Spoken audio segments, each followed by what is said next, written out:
Jubilito TV Official. Okay. So ayun. Inyo sa mga kabagis, Jubilito TV Official po. At eto na naman po muli ang isang edisyon ng ating reaction video mga kalingap mga kabagis. No? Pero bago po ang lahat, syempre po, mega love shoutout po muna kay Kuya Val Santos Matubang, kay Ate Edna Vlogs, at kay Kalingap Rab sa ating mga Kalingap netizens, Kalingap subscribers, Kalingap supporters, Kalingap partners, ayan po. Kalingap reactors, Team Bios, Team Karepa, Team Watchers, mega love shoutout po sa inyong lahat. Ito na mga kalingap mga kabagis for today's reaction video. Follow-up reaction video lang po ito. Dito po sa sabihin na nating mainit na usapin regarding po sa pagkakawaldas no ng perang supposed to be ay ibibigay sana sa kaarawan or sa dibu po ni Beyonce. So update lang po ito mga kalingap dahil nga po itong si Birador ay nag-update din sa isang paraan ng video upload na kung saan ay pwede nyo po mapasyalan sa kanyang YouTube channel. At dito nga po mga kalingap ay ibinalita niya no, sa mga publiko at sa mga sumusuporta na di umano ay sa tatlo no, sa tatlong hinahawakan niya pong reklamo ay dalawa na po ang masasabi nating naresolba na dahil di umano'y umatras na yung pong naghain ng reklamo kay Birador at ang tinututukan niya na lang po as of now ay ito nga pong 41K na sabi nga po ay patuloy pa rin pong hinahabol at talagang gusto pong bawiin ni Ma'am Abby, no? Kung hindi po ako nagkakamali, no?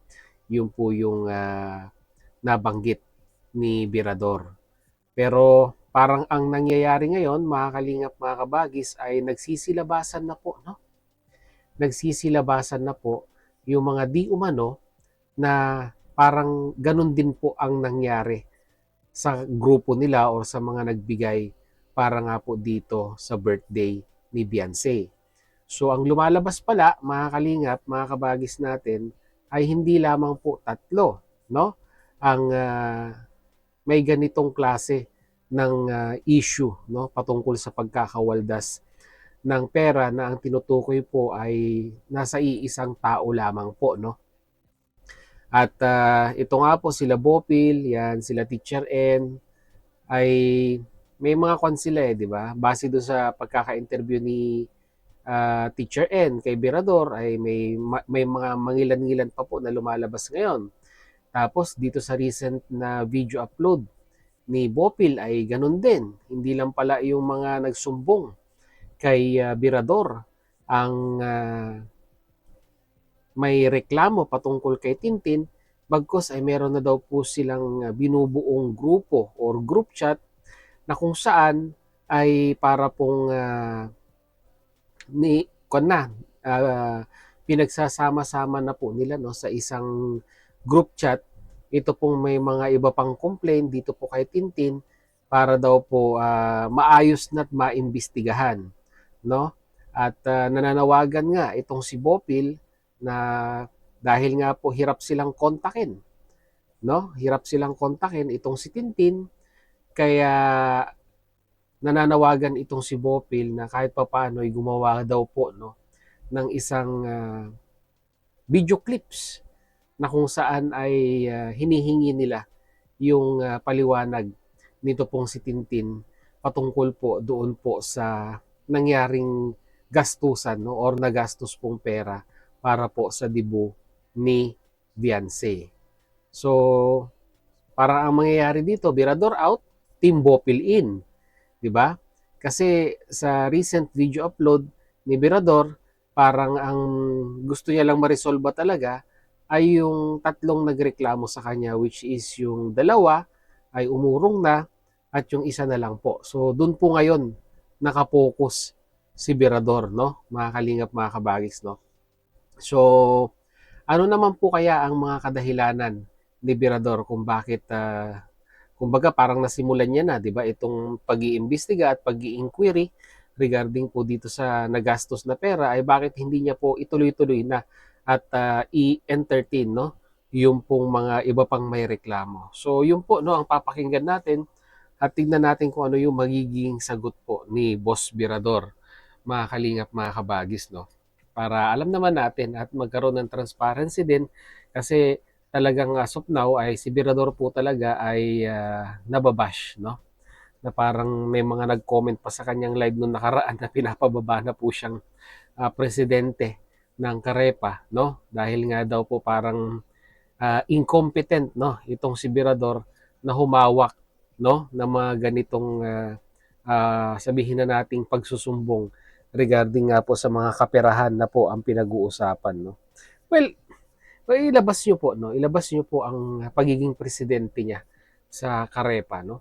Dahil ang hinahawakan ni Birador kung tutuusin ay yung mga kapwa po natin reactors bilang presidente po ng Kalingap Reactors Partners, no. Malayong-malayo nga kung tutuusin yung usapin, no, patungkol sa kanyang posisyon bilang presidente ng Karepa, and at the same time ay yung pong issue dito sa usaping nagastos na pera, no. Nagkataon lamang po na naging mabait itong si Birador at in-entertain niya po, no, itong mga individual na ito na meron nga pong problema pagdating po dito sa kaperahan na ito. Kaya siguro huwag na po natin patagalin, no, mga kalingap at kabagis.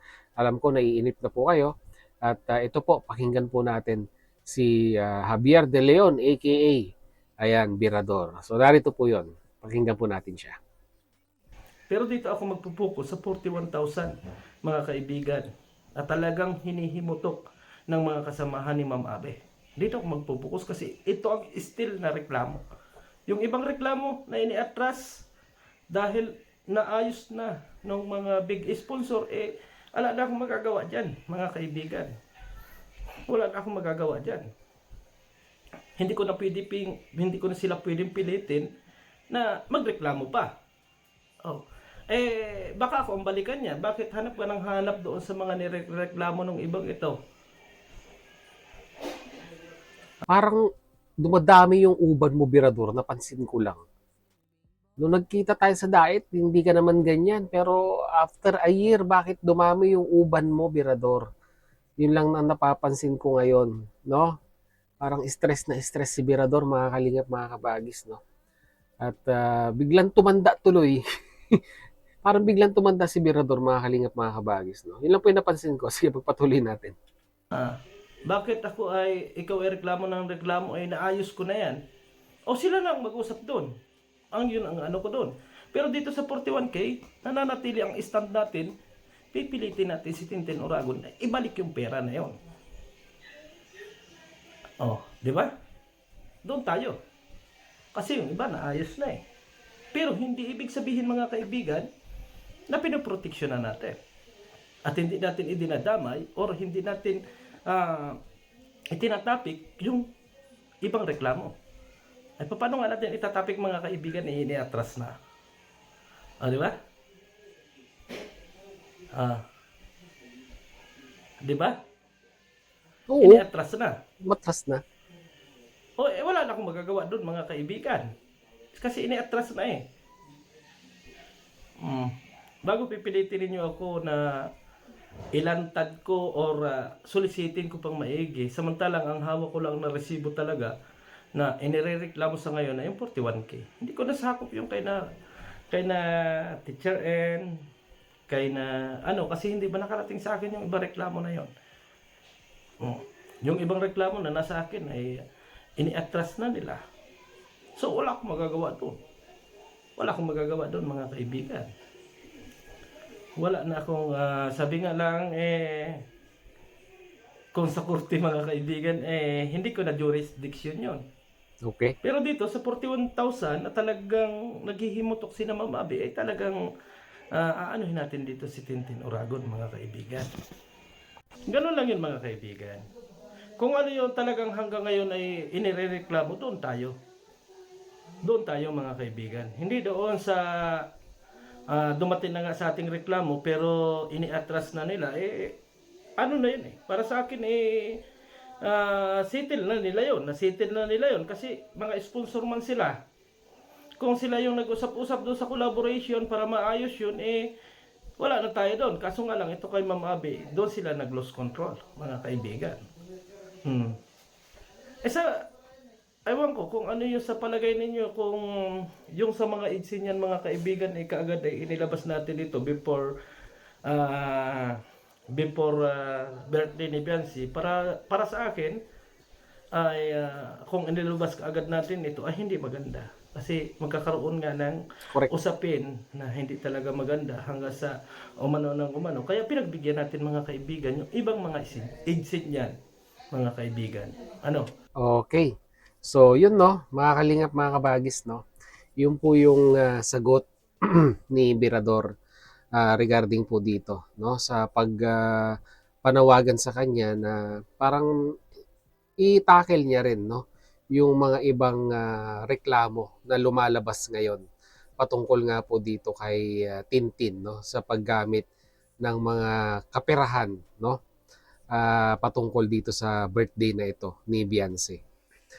Ito, no, mga kalingap at kabagis, no, ang ganang sa akin lang, may punto naman si Birador, di ba? Bakit ka sasawsaw, no, sa isang bagay na although sabihin nating same yung nirereklamo, pero ibang grupo naman, eh ito nga, 'di ba? Hirap na hirap itong si Birador na halos maresolba itong tatlong complaint na kanyang hinawakan, no? At pasalamat na lamang po tayo dahil yung dalawa nga po ay nagkaroon na ng settlement at yung isa na lang po ang inaasikaso ni Birador. At base nga po sa kanyang update ay parang mahirap dahil parang malabo nang makipag-communicate, no? At nahihirapan na siya makipag-communicate dito po kay Tintin, no? At nandun pa rin naman yung kanyang eagerness na once and for all is masettle yung issue patungkol sa 41K. Kaso nga lang, syempre, yung nirereklamo ay parang lumalabas po ay hindi nakikipag-coordinate kay Birador, kaya nahihirapan po siya, no? Nahihirapan po siya na mabigyan ng, sabihin na nating diretsong assurance si Ma'am Abby kung kailan may babalik yung 41K na iyon. Pero ginagawa naman siguro ni Birador ang kanyang best para maresolba po itong usapin na ito, no? At yung patungkol naman sa mga lumapit di umano kay Teacher N, at ito nabanggit din ni Bopil to sa kanyang video upload, si Sangkay, siya, si Direk Nuelsa ay kumbaga, 'di ba? Yung sila yung nilapitan, no?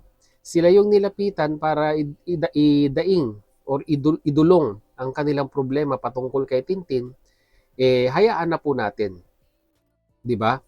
Na sila naman po, no, ang mag-resolve ng issue na 'yan. So dito, sabi ko nga kanina, Birador out, Team Bopil in, no? So tignan natin kung gaano sila, no? Kung gaano sila kagaling na magresolba ng usaping ito. Pero ang ganang sa akin lang, no, ito'y kon lang naman. Ito'y suggestion lang naman sa Team Bopil na hawak ng panibagong kaso. Yan, panibagong kaso regarding dito sa nawaldas na pera, no. Mahihirapan kayo, para sa akin mahihirapan kayo kay Tintin kung ipupush nyo siya, no, na mag-provide ng video at magbigay ng kasagutan patungkol sa pagkakawaldas or paggamit ng perang hinahabol ngayon kung sino man yung naghahabol na yon na sponsor. 'Di ba? Ngayon pa nga lang, 'di ba? Hirap na si Birador na makipag-coordinate dito kay Tintin regarding sa 41K. O what else more kung ipupush nyo pa itong si Tintin na gumawa ng isang video, no? Kumbaga iisipin Tintin, para saan pa yung paggawa ng video? Dahil ang daming bashers ngayon na nag-aabang sa kanya at naghihintay ng kanyang kasagutan. Ang ganun sa akin lang, kagaya rin ng mga sinabi ko nitong mga nakaraang araw, no? Ay pag-usapan na po in private 'yan, 'di ba? Tama yung sinabi ko po na gumawa ng GC, pero yung pag isa sa publiko pa ninyo, tapos i-content pa ninyo sa inyong mga channel, eh wag na po, 'di ba? Labis-labis na po yung sigurong nasabi nating, although sabihin nating nagkamali, no? Itong si Tintin sa kanyang nagawang paggamit ng pera, di ba? Nawasak na yung reputasyon ng isang Tintin sa comment section dahil hindi naman po siya sumasagot via video or nag-upload sa pamamagitan ng paggawa ng video sa platform na ito. Sa comment section pa lang, wasak na, di ba? Ang reputasyon ng isang Tintin. Eh what else more kung gagawa pa siya ng isang video, 'di ba? Sabi nga po nila, pinatay mo pa uli. Eh double dead na 'yon. 'Di ba, mga kalingap, mga kabagis? Kaya ang ganang sa akin lang, no, para matahimik na maresolba po itong usapin na ito. Pag-usapan na lang po in private at huwag nyo nang gawing content para sa ikatatahimik din, no, ng mga sponsor na naghahabol. 'Di ba? Kasi may impact din yan sa viewers pag napanood nila yung mga content na yan. Siguro mag-update na lang kayo sa mga channel ninyo kung ano yung naging ganap sa pag-uusap. Pero yung video na hinihingi ninyo, nako, maniwala kayo sa akin. Malabong mangyari yan. Di ba? Kasi iniisip din ni Tintin yung sabihin na nating reputasyon niya na po pwedeng masira kung ganyang pagpipiestahan po siya sa social media. Mahirap mabash, no, sa social media, lalong-lalo na kung hindi mo kayang i-handle yung mga bashing na yan, di ba?